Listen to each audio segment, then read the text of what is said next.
So Shelby, obviously an emotional finish again, second match in a row. I'm just wondering, how much of a tear machine are you in general in the rest of your life? 100% tears all the time. Sad, happy, hungry, reading a book, watching a movie. Yeah, they flow very easily. Commercials, movies, Yeah. toenails, I don't know. Those little puppy commercials, adopt a puppy. No, change the channel. Can't do it. You obviously been playing some pretty good tennis to get to that match, but being able to back it up on a big court like that against the players, been playing really well too. How much of a step up did it feel like winning a match on Long Lawn? Yeah, it was, first of all, an amazing atmosphere. I really enjoyed playing on that court. It was a great experience, and I think that's a very important point. I'm backing up a big win. I guess I've done that pretty much this whole tournament, starting with the first round, because that was a huge upset for me and kind of set the tone for, the last few matches I've played. I keep reminding myself to play 1 point at a time, and that this is just another tennis match, but that's getting a little bit harder to do as the rounds get farther. But I'm very happy with the way I played, and I just hope to continue it. Shelby, if someone would have told you at the beginning of the tournament that you'd be in the quarterfinals, your response would be? And then also, how have you managed your expectations as far as round by round and trying to stay in the moment? Okay, my response would be awesome. That sounds like a really fun thing to do, and it is, and here I am. But unfortunately, no one told me that, so I didn't get to prepare for this moment, but it's better than I thought it would be, and I'm just trying to enjoy every second of it. The second part, remind me again. Staying in the moment, yes. The people around me are doing a very good job of helping me with that. My coach, my family, they're very excited, obviously, but every time I go to hug them, they're like, you're not done, you're not done. And I think it's really cool to have that behind me, because this is, new territory for me, and it's very easy to get too high, I think. But I think I've done a good job so far of dealing with it. You mentioned your family. Who's here with you? My parents are here. My boyfriend's here. Obviously, my agent was in my box today, and my coach has been amazing. I'm really thankful to be able to share this moment with them. And separately, sort of going off the had you been asked before the tournament question, do you feel this is your 10th Grand Slam tournament? By far your best result. Does this feel like it's sort of happening when it was supposed to? Do you feel like you're ahead of schedule? What's your sort of take on getting to this stage at this point? I think I think any player has to be ready, to do well every week. We enter the tournaments with expectations, of course, to do well, or work on things, or, with certain goals in mind. And if you don't expect to do well, then maybe you shouldn't play, So, I've just, I keep going back to trying to treat this as any other tournament, any other, tennis match. Obviously, the stakes are much higher and the players are much better. But, I'm just trying to stick with my routines and do what I've been doing all year. Last time you were asked if about your next opponent, and you said, can you have a little time to enjoy it? But sorry, we got to ask I understand. about the next round, where it continues to get much harder.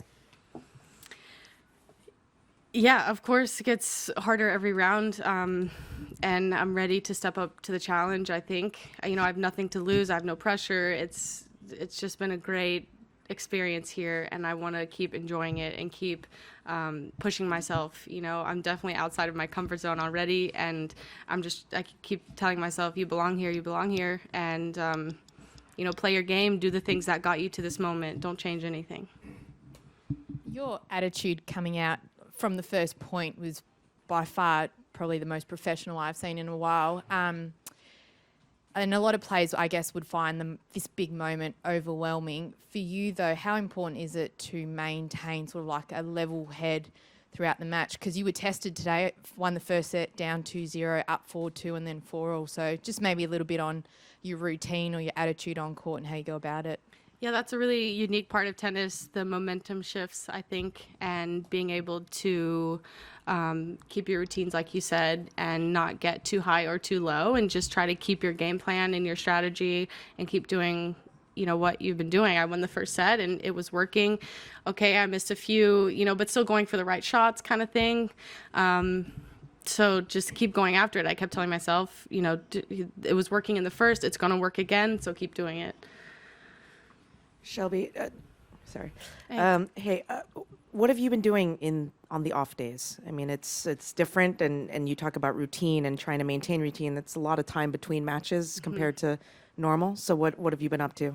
Yeah, it's definitely a lot different having so much downtime. Usually you're right away preparing mindset for the next match. Now it's nice because you have a little time to enjoy it as well as get ready for the next round. So I've been practicing a little bit, on court, on the off days, massage, definitely taking care of the body. It's the most important thing. So I don't, so my body doesn't let me down, so just keeping the muscles loose, recovering the best I can, ice baths, massages, trainers, that sort of stuff. Shelby, everyone I've talked to who knows you continues to tell me that you're the kindest, sweetest person in the history of civilization. You're going to make me cry. Well, then I'll change gears here. Do you have That's any okay. plans to become hardened and bitter? No, I don't think I can. That's not in your... That's really you're nice a biggie on the feedback. go now. Yes, that's really nice feedback. But same as my game, who I am is what got me here, and I can't change it. It's who I am, so I hope everyone likes it. Shelby, first time on red clay was? Oh, goodness. Back in juniors, I went to an ITF in Panama. And secondly, can you just say, inspirationally or developmentally, who you think was pivotal? Well, can I just say I won singles and doubles first time on red clay? I want to add that. But inspirationally or developmentally, who was sort of pivotal in your game? And can you just talk a little bit about Mark, how long you've been working with him and what he's brought to your game? Sure. Second year with Mark, my coach, and it's been amazing. We had a little bit of a rough year last year, dealing with some injuries and some tough results, like 15, 16 first round losses. So it's not easy, but he, like I said, he's been very good at keeping me not too high or too low. It's a process. You have to work through these things each day, get a little bit better. And I think focusing on that has been really helpful. Before that, I was in Charleston till I was 18 and working with my coach, Brian Mitten and Fritz Now. They were unbelievable at, working on my technique, my skills, and I had a great group of girls in Charleston that I grew up with, kind of this, really nice peer group. And they've been texting me so much, and it's awesome, to just see how long we've been friends and that they still support me. And they were a huge part of why, I've been so successful. And I could go on, about all these people that have supported me, but I'm just happy that my coach and my parents are here to share this with them. Shelby, over here, do you have any superstitions? Have you been eating at the same restaurant, the same meal, watching the same shows, anything? That's sort of no, I try not to get weird about things I can't control, and I get really bored with the things I eat, so I have to change it up a lot. But as far as, the things I do to prepare before the match, the warm-up, that sort of stuff, I can control it, so of course I want to keep it the same. So am I right that you're pretty good friends with Melanie Udan? Yeah. Yes, she had her own Cinderella quarterfinal run a few years ago now. What do you remember about watching her do that, and did you think that you could have that sort of everything coming together in one big week of big player after big player knocking out like you've done here? Yeah, that was, I remember it very well. It was a time we needed an American player to kind of grab onto, and she was so awesome, so feisty, and just really confident. And it was definitely inspirational and gave me motivation to work harder because I see her doing it, and why not me, So I hope that, I can inspire some people too, because that's really one of the biggest reasons why I play is, for the kids growing up, for the people from Charleston. I want to be a good role model. So hopefully I am. You're also leaving here with heavier pockets than you probably expected. You got about $300,000 or so, plus a lot of French taxes coming your way. You have any immediate plans for any of that? Taxes. I don't even want to think about that. Gosh. But yeah, maybe I'll do a little shopping before I leave. But I've always been very careful with my money. I don't want to say careful, but I like to have it, and I don't like to spend it too much. So I think, I think that's not going to change very much.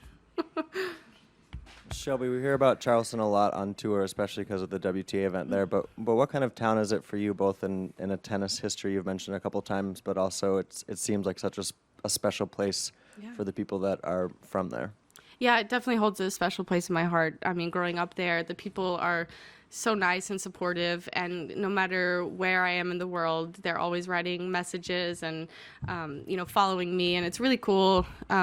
Especially in the first round here, when I saw the South Carolina flag from the fans, that was a really cool moment, and I'm so proud to be from there and represent it, and just the love I get from there is really nice. Yeah. Shelby, they keep putting in the game notes that you were the next to the last player in the draw, and I wondered if there was any story behind that, how you found out you were in, or how long it took, or when you found out. Yeah. Starting this year, my goal was to be in the main draw of the slams this summer, and I was maybe, you guys would know better, maybe 140 starting the year, something around there, and going back to my ranking draw because of injuries, things like this. So I set my goal, main draw of the slams, let's do this, and I think the initial cut, I was last in French Open, last in Wimbledon. So made my goal, but just barely. And so, yeah, I have to set new goals. I think goals are very important. And I'm just, anyone that's in the draw has an even chance, I think. So you're in, you're in. Thank you.